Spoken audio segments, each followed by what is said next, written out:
미가서 1장 3절에서 7절까지 말씀입니다.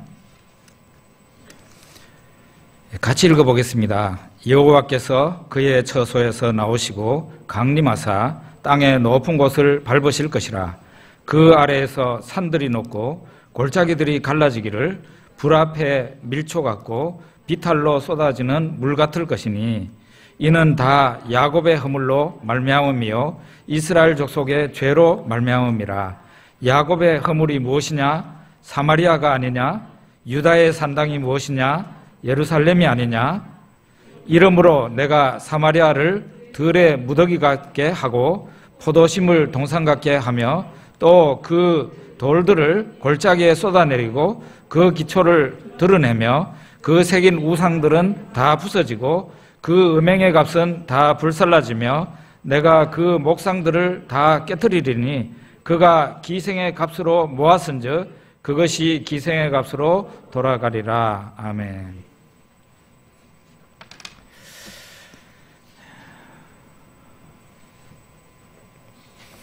예, 설교를 준비하면서 좀 딱딱하지 않게 하려고 나름대로는 노력을 하지만 많이 한계가 있습니다. 고기 건더기는 별로 없이 국물만 있는 설교를 해서는 또 안 되겠죠.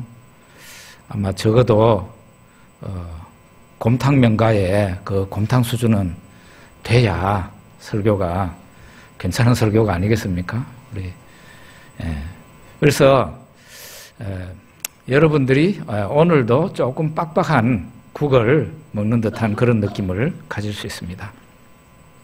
구약 성경에 대선지서가 있고 소선지서가 있습니다. 이 선지서들이 어떤 내용을 가지고 있는지를 살펴보게 되면은 6가지 내용을 가지고 있어요. 대선지서나 소선지서나 전체 합해 놓으면은 선지서들이 대충 한 6가지 정도를 말하고 있습니다. 첫째로는 뭔가 하면은 하나님이 열국을 사용해서 이스라엘을 멸망시킨다 하는 내용이 첫 번째 내용. 두 번째로는 이스라엘 백성이 여러 나라에 흩어진다. 그게 두 번째 내용이에요. 세 번째로는 이스라엘을 멸망시킨 그 열국을 하나님이 또 멸망시킨다. 그런 내용이에요. 또 네 번째는 그래도 멸망하고 남은 이스라엘의 남은 자들이 있는데 그 남은 자들을 하나님이 불쌍히 여기신다. 네 번째입니다. 다섯 번째는 메시아가 와서 이스라엘의 남은 자를 구원하신다. 다섯 번째고요. 여섯 번째는 말일에 종말에 이방인들이 대거 하나님께로 몰려온다 하는 내용이 바로 선지서들이 얘기하고 있는 내용입니다. 오늘 미가서도 사실은 그 범주 안에 있다고 여러분들이 보시면 될 것 같습니다. 미가라는 그 선지자의 이름은 여호와와 같은 자 누구인가 하는 그런 그 의문문으로 돼 있어요. 여호와와 같은 자가 누구인가? 이거는 미가서의 내용을 미가라는 사람이 그 이름이 대표적으로 보여준다. 그렇게 볼 수가 있겠습니다. 우리가 미가서에서 굉장히 애독하고 또 암송하기도 하는 성경 구절을 보겠습니다. 미가서 6장 6절에서 8절까지인데요. 우리 같이 한번 읽어봅시다. 잘하는 말씀이죠. 내가 무엇을 가지고 여호와 앞에 나아가며 높으신 하나님께 경배할까? 내가 번제물로 1년 된 송아지를 가지고 그 앞에 나아갈까? 여호와께서 천천의 수양이나 만만의 강물 같은 기름을 기뻐하실까? 내 허물을 위하여 내 맏아들을 내 영혼의 죄로 말미암아 내 몸에 열매를 드릴까? 사람아, 주께서 선한 것이 무엇임을 내게 보이셨나니 여호와께서 내게 구하시는 것은 오직 정의를 행하며 인자를 사랑하며 겸손하게 내 하나님과 함께 행하는 것이 아니냐. 미가 선지자는 스스로에게 질문을 합니다. 스스로에게 내가 무엇을 가지고 내가 무엇을 가지고 여호와 앞에 나아가서 높으신 하나님께 경배를 드릴까? 무엇을 가지고 하나님 앞에 나갈까라고 그렇게 스스로에게 묻습니다. 하나님은 내가 무엇을 가지고 나가면 하나님은 기뻐해 주실까? 오늘날식으로 좀 각색을 해보겠습니다. 두툼한 헌금 봉투를 하나님 앞에 가지고 나가면 하나님께서 기뻐하실까? 화려한 예배당을 돈을 많이 들여서 내 돈을 많이 들여서 화려한 예배당을 하나님 앞에 지어서 헌당하면 하나님이 기뻐하실까? 선교 사업과 구제 사업을 내가 돈을 많이 털어내서 하면 하나님이 기뻐하실까? 그런 게 아니라는 겁니다. 그런 게 아니다. 하나님이 진짜 기뻐하시는 게 있는데 그건 뭔가 하면은 우리의 생활에서, 나의 생활에서 정의를 행하며 하나님이 옳다고 하는 바를 행하는 거죠. 그리고 사랑과 겸손으로 함께 행하기를 하나님께서는 간절히 우리에게 원하고 있다는 거죠. 사랑과 겸손으로 하나님과 함께 하기를 간절히 원하고 있다는 거죠. 예수님 당시에 신앙심이 좋다는 사람들이 있었습니다. 그 사람들이 바로 바리새인들과 서기관들이죠. 이 사람들에게 예수님이 하신 말씀이 있는데요. 누가복음 11장 42절에 보면 나옵니다. 우리 같이 읽어봅시다. 화 있을진저 너희 바리새인이여 너희가 박하와 운향과 모든 채소의 11조는 드리되 공의와 하나님께 대한 사랑은 저버리는도다. 그러나 이것도 행하고 저것도 버리지 말아야 할지니라. 참 신앙심이 좋다고 자칭 타칭, 자기도 그렇게 생각하고 다른 사람도 이야 저 사람 같이 신앙심이 좋아야 돼 했던 사람들이 바로 바리새인들인데요. 그 사람들에 대해서 예수님이 뭐라고 말했습니까? 예수님이 보실 때는 천벌을 받은 사람, 화 있을 거라는 저주를 선언한 사람들이었습니다. 이거는 완전히 극단적이죠. 다른 사람이 볼 때 바리새인 신앙심 좋지. 자기도 다른 사람들이 그렇게 인정해 주니까 자기도 자기의 신앙에 대해서 추호도 의심하지 않습니다. 성경에 나오는 바리새인들 보십시오. 하나님 앞에 가서 죄를 회개할 일이 없어요. 자기는 죄인이 아니라고 생각해요. 의인이라고 생각해요. 대단한 신앙인들이죠. 그런데 예수님이 보실 때는 외식하는 자, 가식적인 가면을 쓰고 있는 그런 신앙인이다. 그렇게 판단을 하고 책망을 하신 겁니다. 왜 그러냐? 그들이 11조 생활은 엄청 엄격했어요. 11조 생활에 대해서는 엄청 엄격했어요. 그런데 더 중요한 마음과 생활 속에 우리의 마음과 우리의 삶 속에서 하나님의 영광을 드러내야 되는데 그런 것은 하지 않았다. 그런 얘기입니다. 공의와 이거는 하나님이 옳다고 여기시는 거예요. 그리고 하나님께 대한 사랑은 버리는도다 그랬어요. 그러나 이것도 행하고 저것도 버리지 말아야 할 것이다. 예수님이 말씀하셨어요. 사랑과 공의는 없고 종교 생활에만 열중했던 그 바리새인들은 우리 예수님에게 정말 더 이상 심한 말을 들을 수 없을 만큼 심한 말을 들었습니다. 이것은 삶과 종교가 분리가 일어난 데서 일어난 거예요. 사실 엄밀하게 따지자면은 우리가 성경을 읽고 예배를 드립니다마는 성경에서 우리에게 가르친 대로 100% 행하지는 못합니다. 이 세상에서 가장 거룩한 성자라 할지라도 성경 말씀과 그 사람이 100% 일치하기는 어렵습니다. 그렇지만 너무 심각한 분리가 일어나서는 안 되는 게 사실이에요. 내가 믿는 신앙과 내 생활이 분리가 된다면 그거야말로 진짜 외식하는 사람이죠. 겉과 속이 다른 사람이죠. 예수님이 그걸 책망하시는 거예요. 교회에서 만나면은 교회에서 어떤 사람을 만나면 그 사람 모범 신자예요. 헌금 생활 잘하지, 주일날 와서 봉사하지. 어떤 사람들은 심지어 주차 봉사, 그 험한 주차 봉사까지 하지요. 대단한 봉사자들입니다. 그런데 그 사람이 똑같은 사람인데 그 사람이 집에 갔을 때 다르고 사회에 나가서 다르고 직장 생활할 때 다르고 그렇다면 그게 어느 정도 다르다고 할지라도 상반된 평가를 받는다면 교회에서 좋은 평가를 받았는데 사회나 가정에서는 저 사람 같이 신앙생활하면 안 돼. 그런 말을 듣는다면 이거는 문제가 심각하다는 거예요. 되도록이면 부정적인 예를 안 들려고 합니다만은 작년에 아주 독실한 기독교인으로 알려진 군사령관이 있었습니다. 그 부부가 공관병, 그러니까 이제 공관이 있어요. 자기 집이 관사입니다.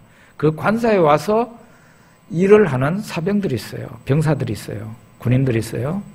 근데 그들에게 완전히 갑질을 했다. 요즘 갑질한다는 말을 참 많이 하는데 갑질을 했다 해가지고 아주 욕을 엄청 많이 얻어먹은 그런 예가 있습니다. 이 사령관과 부인은 심지어 새벽기도도 다닐 만큼 독실한 신앙을 가지고 있었고 또 유튜브 가운데는 이분이 간증한 그 간증 영상도 있었습니다. 이 부인이 그 신앙심 좋다는 그 부인이 공관병이 잘못했다 해가지고 과일을 던지고 과일을 던졌대요. 공관병한테. 그리고 또 군대에서 휴가 나온 그 아들, 사령관의 아들 옷까지 빨게 하고 하는 그런 일을 했다고 그러지 않습니까? 그리고 뭐 완전히 종처럼 부렸다고 그렇게 얘기를 해요. 저는 이 분들이 그렇게 인터넷에 떠도는 그 기사처럼 그렇게 나쁜 사람들이었을까? 저는 그렇지는 않았을 거라고 생각을 해요. 왜냐하면은 교회 다니는 사람이 그렇게 심한 그런 일이 있었다 할지라도 워낙 그냥 한번 성질이 나서 한 일은 아니었을까.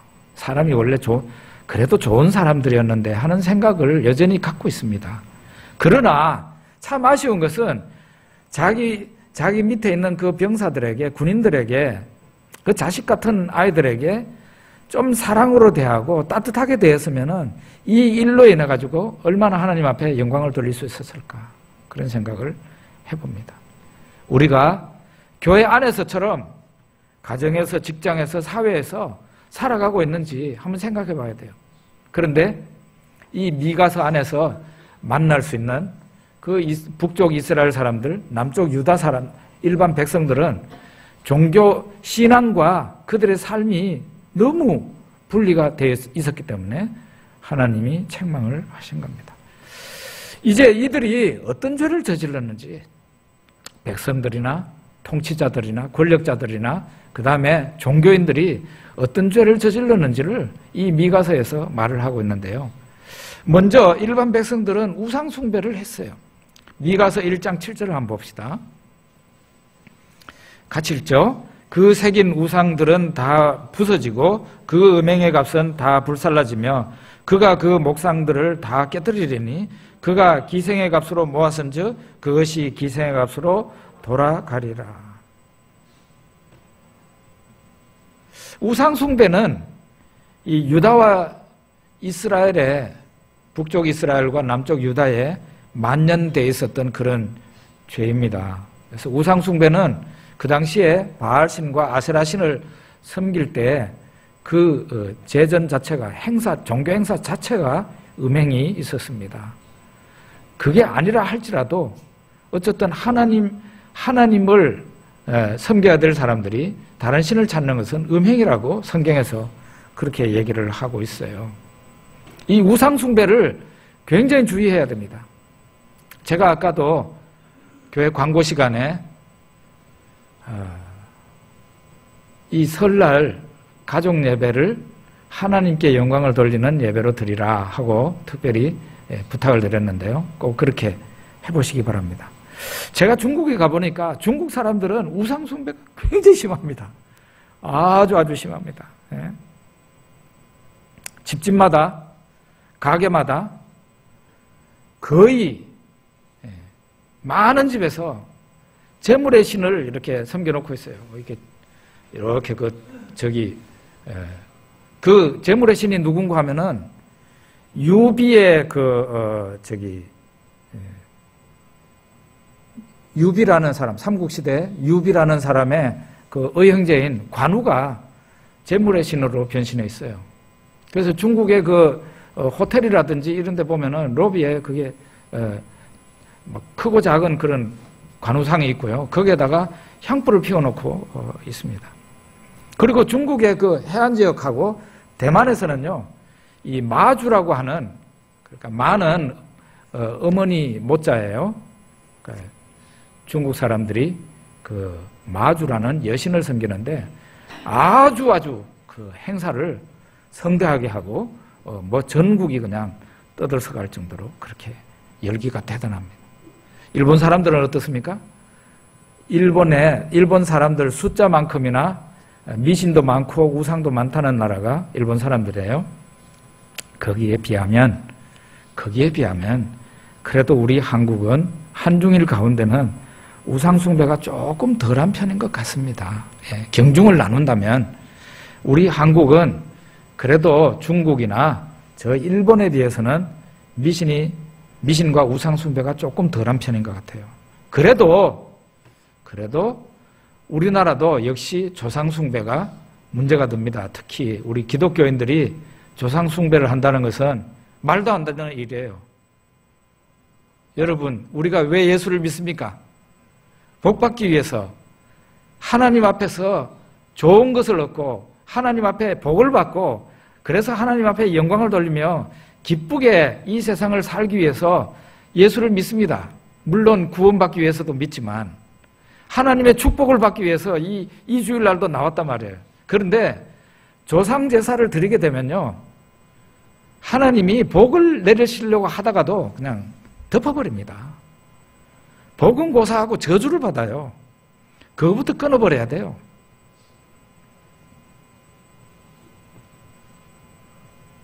조상 제사가 왜 문제인가 하면은 사람은 죽어도 사람이거든요. 근데 그 죽은 사람을 신으로 격상을 시켜서 그 조상신을 섬기는 거예요. 누구 신위 이렇게 하잖아요. 그게 뭔가 하면은 그 조상의 신이 와 있는 자리다 해가지고 그 지방을 써가지고 붙여놓고 심지어는 제가 어릴 때 많이 해본 겁니다만은 제사를 지내기 전에 바깥에 나가서 어서 들어오십시오 하고 대문도 열고, 이게 완전히 그 조상을 신으로 섬기는 그런 모습입니다. 그런 거 삼가해야 되죠. 이 유다와 이스라엘의 죄는 바로 백성들이 저지른 죄는 우상 숭배다. 두 번째로 권력자들이 하나님 앞에 저지른 죄가 있는데요. 미가서 3장 2절에서 3절을 한번 봅시다. 같이 읽어보죠. 너희가 선을 미워하고 악을 기뻐하여 내 백성의 가죽을 벗기고 그 뼈에서 살을 뜯어 그들의 살을 먹으며 그 가죽을 벗기며 그 뼈를 꺾어 다지기를 냄비와 속 가운데서 담을 고기처럼 하는도다. 무슨 얘기예요? 백성을 수탈하는 거죠. 핍박을 하고, 백성을 핍박을 하고 수탈하는 권력자들의 모습을 그리고 있습니다. 세 번째는 종교인들의 죄를 하나님께서 책망하시는데요. 미가서 3장 5절을 보겠습니다. 내 백성을 유혹하는 선지자들은 이에 물 것이 있으면 평강을 외치나 그 입에 무엇을 채워주지 아니하는 자에게는 전쟁을 준비하는도다. 이런 선지자에 대하여 여호와께서 이러시되라고 말을 하고 있어요. 그러니까 백성들은 우상 숭배를 하고, 둘째 권력자들은 백성을 수탈하고, 셋째 선지자들은 무엇을 주는 사람에게는 샬롬을 외치고 무엇을 안 주는 사람한테는 전쟁을 하듯이 치는 설교를 한다고 그 시대에 백성들과 권력자들과 바로 선지자들, 제사장들의 죄를 이렇게 낱낱이 책망을 하고 있습니다. 결국은 어떻게 됐습니까? 북쪽 이스라엘은 이 미가 선지자가 있을 당시에 북쪽 이스라엘은 아수르에 의해서 망하고 맙니다. 멸망합니다. 그리고 미가가 가고 난 뒤에 한 130년 후에 남쪽 유다도 북쪽 이스라엘과 똑같은 죄로 인하여 바벨론에 의해서 멸망당하고 다 포로로 끌려가 버리고 성전도 불타버리고 맙니다. 여러분, 오늘날 우리 대한민국 어떻습니까? 이 나라가 미신과 우상 숭배에 열중하고 있어요. 지금 TV나 이런 것이 많이 조장하고 있어요. 지금 우리나라에 있는 목사가 많습니까? 점하는 사람이 많습니까? 당연히 무당과 점하는 사람이 많습니다. 굉장히 심각합니다. 믿는 사람들이 장난으로라도 뭐 별자리가 어쩌니 그런 말 하지 말아요. 무슨 별자리 같은 소리를 하고 있어요. 이 점성술은요, 아주 오래된 미신이에요.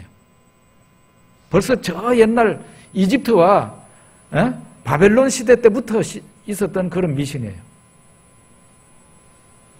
사주 같은 소리 하면 안 돼요.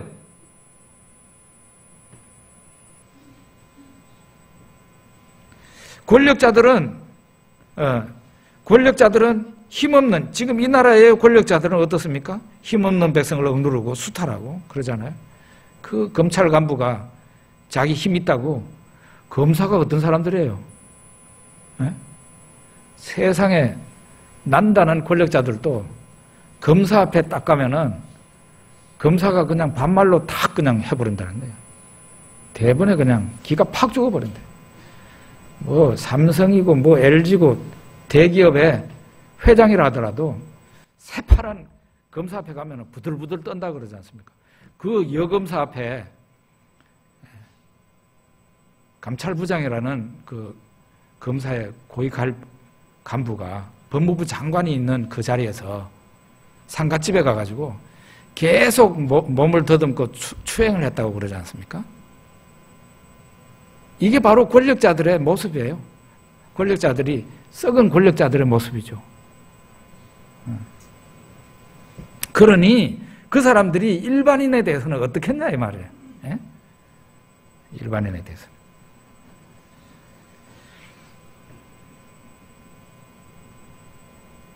종교인들은 어떻습니까? 이 땅의 종교인들. 종교가 제 기능을 발휘하면, 교회가 제 기능을 발휘하면 이 나라는 분명히 좋아질 수 있습니다. 목사가 좋아지면, 목사가 좋은 목사면 교회는 좋게 돼 있습니다. 교회가 좋게 되면은 사회와 국가가 좋게 갈 수 있습니다. 근데 심지어는 목회자의 그 윤리 도덕이 일반 사회에서도 용납이 되지 않는 그런 행동들을 하죠. 종교인들이 돈과 재물에 눈이 어두워서 이상한 행동을 하고 이상한 말을 하기도 하죠. 게다가 우리나라에 최근에는 어떻습니까? 성적으로 굉장히 문란하게 되고 동성애가 아주 그냥 너무 당연한 것처럼, 동성애자들이 계속 TV에 나와가지고 얘기를 하니까 모든 사람들이 지금 동성애에 대해서 그냥 받아들이고 있잖아요.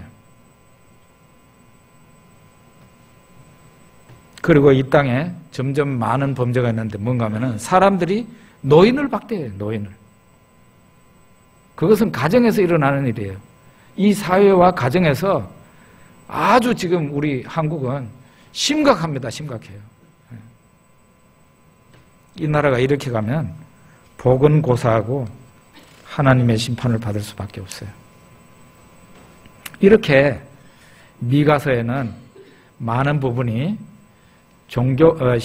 신앙과 생활의 분리에 대해서 잘못됐다는 것을 질타하고 있고, 백성들의 우상숭배, 권력자들의 수탈, 그리고 종교인들이 이 재물을 좋아하고 이상한 말을 하고 행동을 하는 그런 거에 대해서 고발을 하고 있습니다.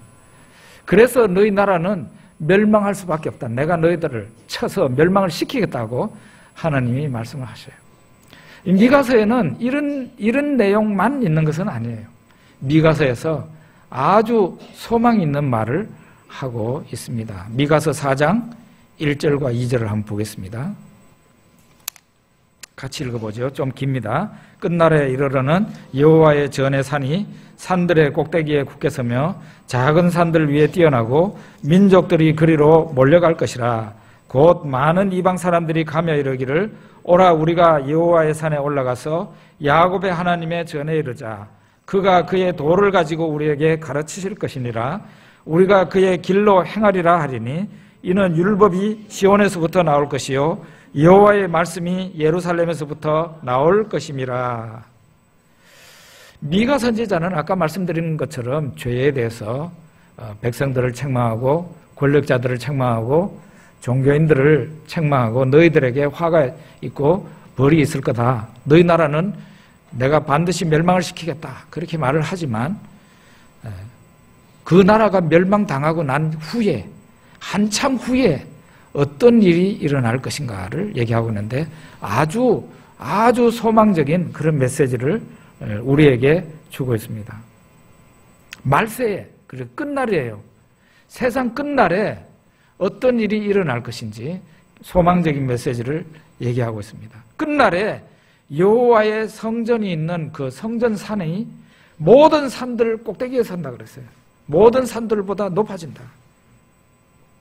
이거는 하나님이 온 세상에서 영광을 받으신다 그런 뜻이에요. 그리고 민족들과 이방인들이 그 여호와의 성전, 하나님의 성전으로 막 몰려간다는 거예요. 그리고 그 사람들이 몰려가면서 하는 말이 자, 우리가 여호와의 산으로 올라가자. 하나님이 계시는 성전으로 올라가자. 그가 우리를 가르칠 텐데 우리가 그 말씀대로 살자. 그런다는 거예요.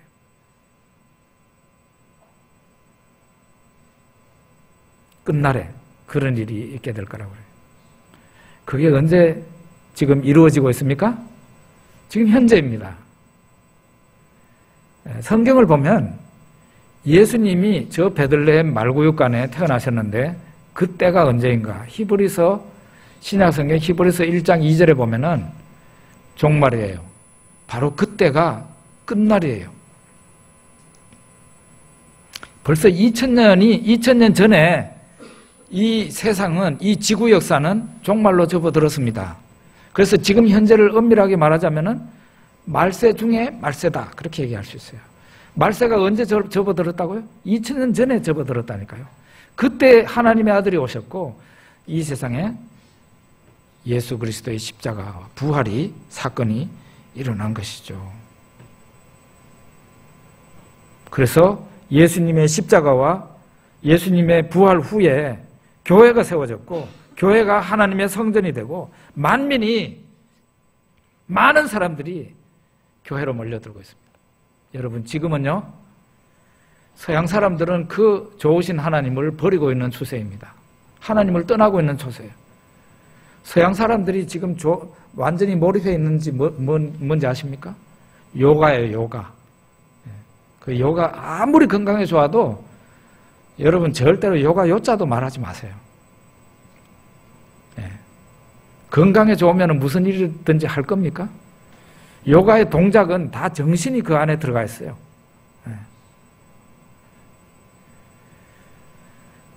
서양 사람들이 지금 빠져 있는 게 명상입니다.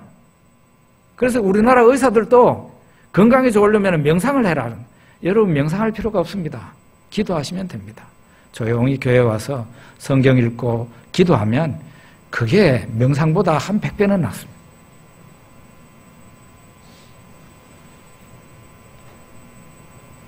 그리고 끝날에 어떤 일이 있는지 미가서 4장 13절을 보겠습니다.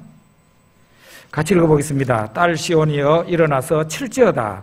내가 네 뿔을 무쇠 같게 하며 네 굽을 녹 같게 하리니 네가 여러 백성을 쳐서 깨뜨릴 것이라. 네가 그들의 탈취물을 구별하여 여호와께 드리며 그들의 재물을 온 땅에 주께 돌리리라.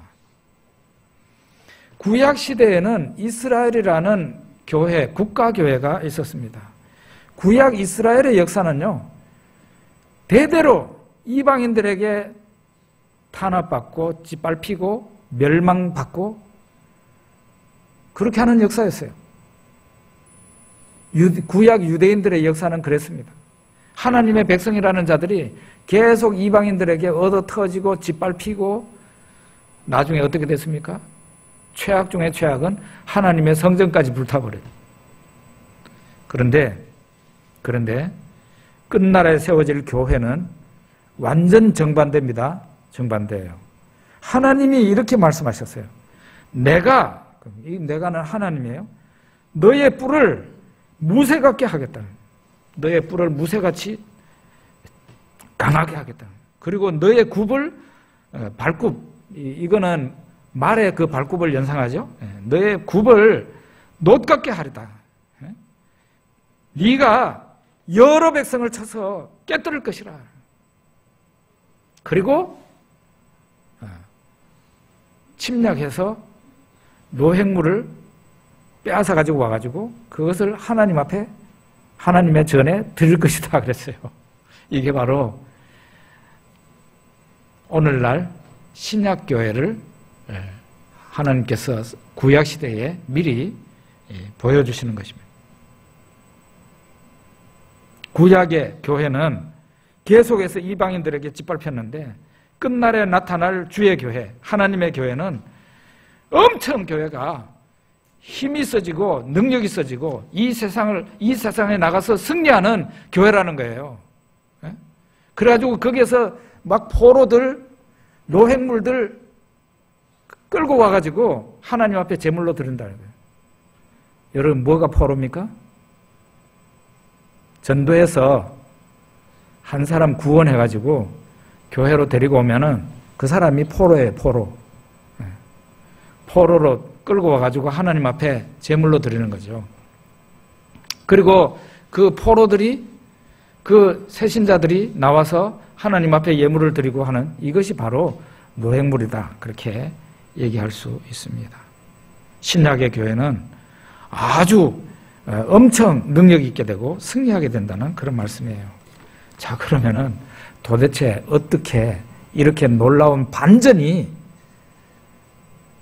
어떻게 해서 이렇게 확 뒤집어질 수 있는 건가? 구약시대는 계속 하나님의 교회가 구박을 받고 짓밟히고 얻어 터지고 이방인들이 에이구 뭐 여호와 신이 있기는 있는 거야 하고 그런 시대가 구약시대였어요. 그런데 신약시대는 이 말세의 끝날에 하나님이 세우실 교회, 이 신약교회, 여러분과 제가 지금 신약교회 성도입니다. 이 신약교회는 어떻게 달라지느냐? 하나님께서 너의 뿔을 무쇠같이 강하게 하겠다. 너의 발굽을 노시되게 하겠다 그랬어요. 나가서 승리한다 그랬어요. 그러면 도대체 어떻게 해서 이런 놀라운 극적인 반전이 일어나는가? 그거를 미가서 5장 2절이 말을 합니다. 5장 2절 한번 보겠습니다. 같이 읽어보죠. 베들레헴 에브라다야, 너는 유다 족속 중에 작을지라도 이스라엘을 다스릴 자가 네게서 내게로 나올 것이라. 그의 근본은 상고에 영원에 있느니라. 이 성경 말씀은 어떤 말씀이죠? 성탄절날 우리가 항상 읽는 구약의 예언 말씀이에요. 예수님이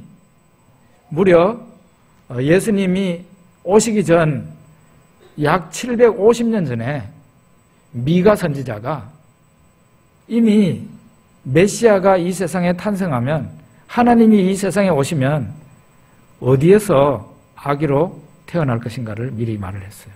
놀라운 것은 베들레헴이라고 정확하게 얘기를 하고 있어요. 그리고 예수님 당시에 그 동방박사들이 예루살렘에 와가지고 유대인의 왕으로 태어나신 분이 어디 계십니까? 하고 얘기를 하니까 대부분 성경학자들이 뭐라고 그럽니까? 이거 예루살렘이 아니고 요 밑에 베들레헴이야 하고 얘기하잖아요. 성경에 그렇게 기록되어 있다는 거예요. 더 놀라운 것은 그 베들레헴에서 아기 예수를 낳은 마리아와 요셉이 원래 베들레헴 사람이 아니고 나사렛 사람이라는 게 더 놀라운 일이에요. 저 먼 곳 갈릴리에 살던, 나사렛에 살던 사람이 결혼을 해가지고 로마 황제의 명령에 따라 호적을 하려고 베들레헴에 왔는데 베들레헴에서 아기를 낳았다는 거예요. 그분이 바로 하나님 예수 그리스도. 말세에 어떻게 해서 하나님이 영광을 받으시게 되고 이방 사람들이, 유대인이 아닌 이방 사람들이 막 그냥 하나님의 성전 교회로 몰려들고 우리가 하나님 말씀 들으러 가자, 우리가 하나님 말씀대로 살자. 어떻게 해서 이렇게 대규모 부흥운동이 전 세계적으로 일어나게 되는가? 그것은 하나님이 이 세상에 오심으로부터 시작이 되었다는 거예요. 그거는 뭔가 하면은 여기에 그러잖아요. 베들레헴 에브라다야, 너는 유다 족속 중에 작을지라도 이스라엘을 다스릴 자가 네게서 내게서 나올 것이라. 내게로 나올 것이라. 이게 중요해요. 그의 근본은 어디에? 상고에, 영혼에 있느니라. 그 베들레헴에 탄생하신 그분이 하나님이라 이 말이에요. 태초라는 말은 영원 전부터 있어 오신 분이라는 거예요. 끝날에 마침내 하나님이신 예수님이 이 세상에 오셨어요. 베들레헴에 탄생하셨어요.